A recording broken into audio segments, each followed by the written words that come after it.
எண்ணம் கொண்ட மனிதன் வாழ்ந்ததில்லை.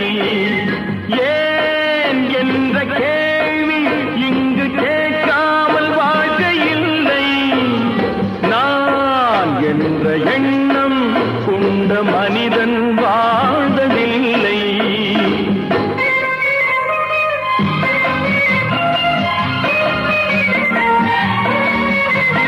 பகுத்தறிவு பிறந்ததெல்லாம் கேள்விகள் கேட்டதனாலே.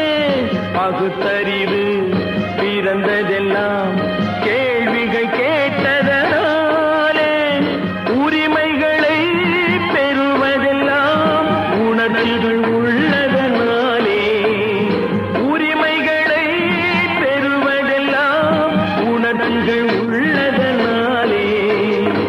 ஏன் என்ற கேள்வி இங்கு கேட்காமல் வாழ்க்கை இல்லை. நான் என்ற எண்ணம் கொண்ட மனிதன் வாழ்வதில்லை.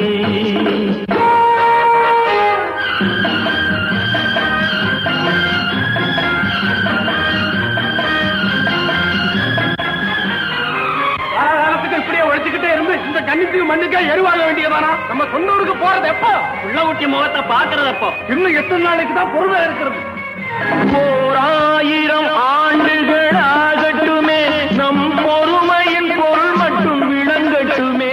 1000 ஆண்டுகள் ஆகட்டுமே, நம் பொறுமையின் பொருள் மட்டும் விளங்கட்டுமே. வரும் காலத்திலே நம் பரம்பரைகள் நாம் அடிமை இல்லை என்று முழங்கட்டுமே. ஏன் என்ற கேள்வி இங்கு கேட்காமல் வாழ்க்கை இல்லை. நான் என்ற எண்ணம் கொண்ட மனிதன் வாழ்வதில்லை. புகழி, சீக்கிரமே இந்த தீவு சொர்க்கவரி ஆகிவிடும் போல் இருக்கிறோம். எல்லாம் இந்த அடிமைகளின் உழைப்பால் தானே? சந்தேகம் என்ன? நமக்கு வாய்த்த அடிமைகள் மிக மிக திறமைசாலிகள். ஆனால் வாய்தான் காது வரை இருக்கிறது.